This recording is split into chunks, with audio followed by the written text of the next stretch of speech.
Salam sejahtera bagi Bapak Ibu Saudara-saudara, anak-anak yang dikasihi oleh Tuhan Yesus Kristus. Jumpa kembali bersama saya Pendeta Eka di dalam renungan firman Tuhan pada hari ini, hari Kamis 4 Mei 2023. Sukacita dan damai sejahtera dari Tuhan Yesus kiranya menyertai hidup kita sekalian. Puji nama Tuhan. Sampai pada pembacaan firman Tuhan hari ini, yakni kitab Yunus pasal yang keempat. Kiranya firman Tuhan memberkati kita sekalian. Puji nama Tuhan. Baik, sebelum kita akan merenungkan bagian firman Tuhan hari ini, mari kita akan berdoa bersama.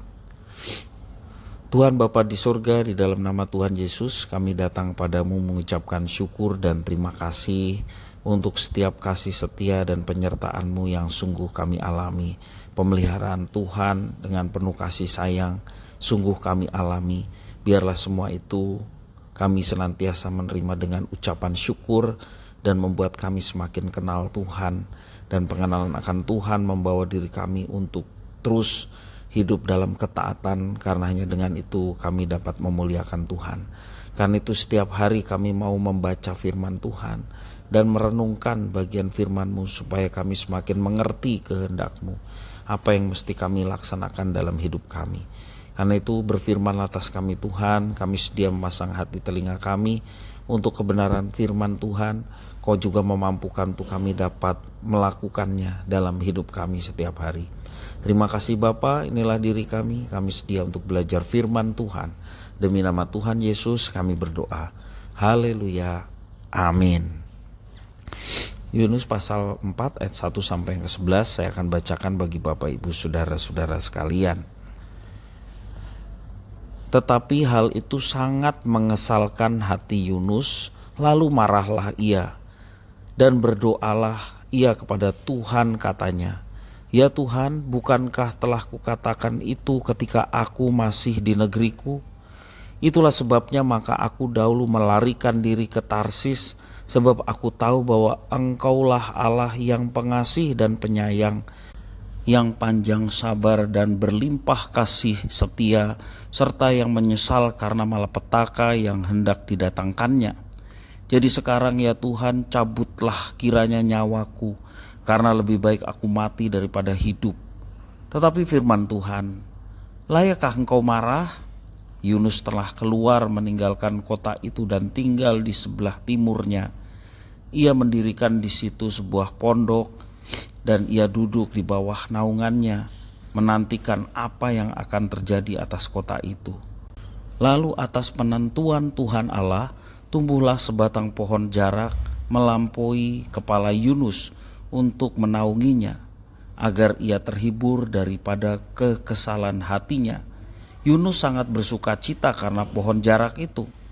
Tetapi keesokan harinya ketika fajar menyingsing, atas penentuan Allah datanglah seekor ulat yang menggerek pohon jarak itu sehingga layu. Segera sesudah matahari terbit, maka atas penentuan Allah bertiuplah angin timur yang panas terik, sehingga sinar matahari menyakiti kepala Yunus. Lalu rebahlah ia lesu dan berharap supaya mati. Katanya, "Lebih baiklah aku mati daripada hidup." Tetapi berfirmanlah Allah kepada Yunus, "Layakkah engkau marah karena pohon jarak itu?" Jawabnya, "Selayaknya lah aku marah sampai mati." Lalu Allah berfirman, "Engkau sayang kepada pohon jarak itu, yang untuknya sedikit pun engkau tidak berjerih payah, dan yang tidak engkau tumbuhkan, yang tumbuh dalam satu malam dan binasa dalam satu malam pula. Bagaimana tidak aku akan sayang kepada Nineve, kota yang besar itu, yang berpenduduk lebih dari 120.000 orang, yang semuanya tidak tahu membedakan tangan kanan dari tangan kiri, dengan ternaknya yang banyak." Demikianlah firman Tuhan. Bapak Ibu Saudara-saudara, anak-anak yang dikasihi oleh Tuhan Yesus Kristus, Yunus diutus oleh Tuhan Allah untuk memberitakan penghukuman atas Nineve yang jahat di mata Tuhan. Namun ternyata mereka semua bertobat. Alkitab mencatat demikian, bahkan rajanya pun bertobat, berpaling dari segala kejahatannya dan mendengar apa yang telah dikhotbahkan oleh Nabi Yunus. Tuhan pun mengampuni mereka. Dia urung menimpakan hukuman atas mereka, tidak jadi ditunggang balikan oleh karena kejahatan mereka, dan tentunya semua karena pertobatan mereka. Namun bagaimana reaksi Yunus? Dalam kitab suci yang kita baca hari ini, Yunus bukannya senang, tetapi justru Yunus menjadi marah. Ia membenci penduduk Niniwe. Mereka adalah musuh dari bangsanya. Ia menginginkan kehancuran mereka. Itulah sebabnya di awal kita sudah membaca bagaimana kisah Yunus menolak untuk pergi ke Niniwe, bukannya takut tetapi karena kebencian yang teramat sangat dari Yunus kepada orang-orang di Niniwe. Dia melarikan diri ke Tarsis untuk menghindarkan diri dari kasih sayang Tuhan kepada orang Niniwe yang pastinya ketika mereka bertobat akan diampuni. Betul seperti apa yang dikira oleh Yunus, bahwa kota Niniwe diampuni oleh Tuhan dan tidak ditunggang balikan. Dalam kemarahan, Yunus pergi ke sebelah timur kota Niniwe dan mendirikan pondok sambil menantikan sesuatu yang akan terjadi atas kota Niniwe. Secara ajaib, apa yang terjadi? Tuhan menumbuhkan sebatang pohon jarak untuk menaungi Yunus dari panas terik. Dan pohon jarak yang telah ditumbuhkan oleh Tuhan itu menghibur Yunus dan ia bersuka cita atas pohon itu. Namun esok harinya ada seekor ulat atas penentuan Tuhan yang kemudian menggerek pohon itu sampai pohon jarak itu layu. Yunus kembali marah kepada Tuhan dan saat itulah Tuhan memberinya satu pelajaran. Yunus bersuka cita atas sebatang pohon yang menaunginya, dan ia juga berduka cita atas pohon yang mati. Tetapi terhadap lebih dari 120.000 orang yang bertobat, ia justru marah. Tuhan menunjukkan kasih-Nya kepada semua orang, termasuk orang Niniwe. Dan Tuhan menunjukkan bahwa Dia sangat berduka cita ketika orang Niniwe harus binasa karena dosa-dosanya. Tuhan menginginkan pertobatan. Itulah yang dipesankan dalam kitab suci bacaan kita hari ini.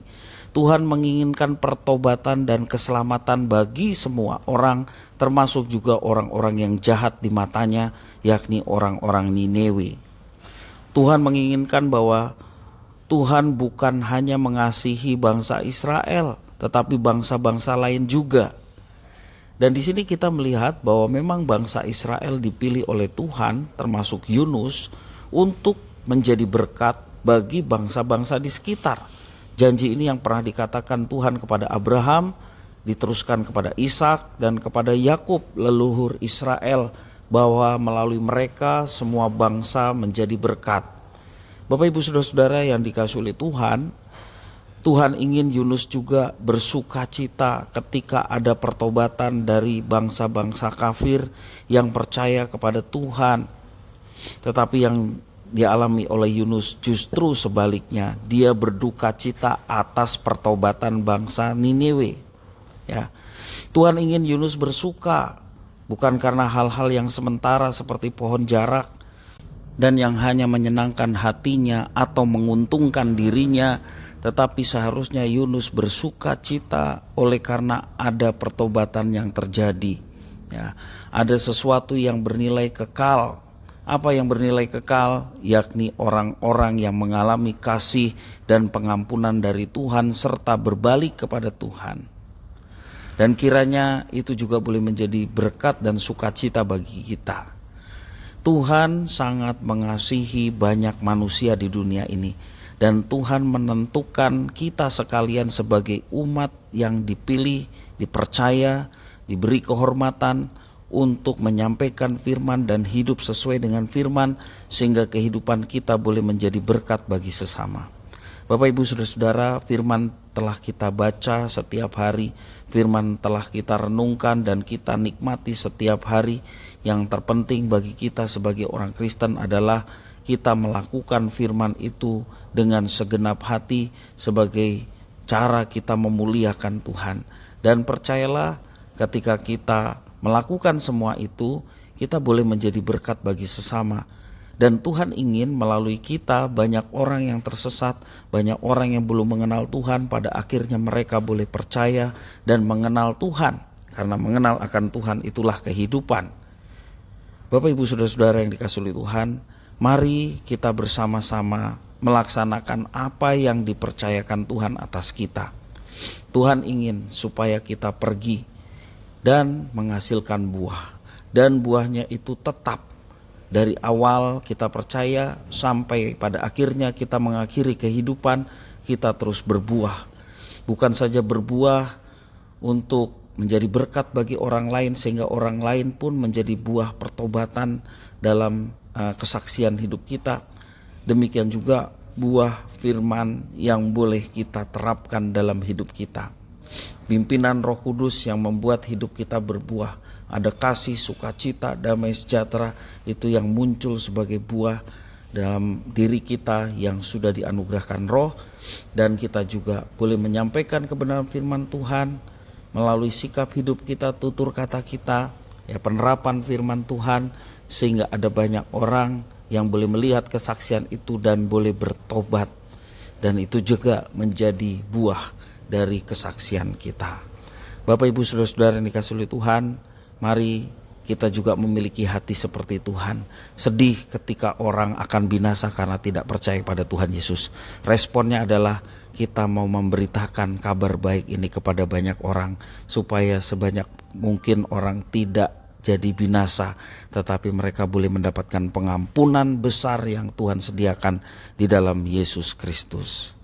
Menyaksikan orang-orang yang mengalami kemurahan dan kebaikan Tuhan seharusnya membuat kita bersukacita seperti sukacita Tuhan atas pertobatan Niniwe, dan itulah sukacita yang sejati. Kiranya firman Tuhan memberkati kita sekalian. Mari kita berdoa. Tuhan Bapa di surga, di dalam nama Tuhan Yesus, terima kasih atas firman-Mu. Kau yang memampukan kami untuk melaksanakannya dalam hidup kami, sehingga kami diberikan semangat, dorongan untuk menjadi berkat bagi banyak orang, sehingga ada banyak orang dengar kabar baik. Dan kami rindu Tuhan menjamah hati banyak orang yang dengar kabar baik, sehingga mereka boleh menerimanya dan percaya kepada Tuhan Yesus, sehingga mereka boleh mengalami pengampunan. Sebab pengampunan bagi manusia berdosa hanya dengan cara beriman kepada Kristus, maka banyak orang akan diampuni dan diselamatkan. Biarlah itu terjadi dalam setiap kehidupan kami, karena kami menjadi anak-anak-Mu yang taat dan menjadi berkat bagi sesama. Terpujilah nama-Mu ya Tuhan atas firman-Mu. Biarlah kami mau menggenapi firman itu dalam hidup kami setiap hari. Demi nama Tuhan Yesus Kristus, kami berdoa dan mengucap syukur atas firman Tuhan. Haleluya. Amin.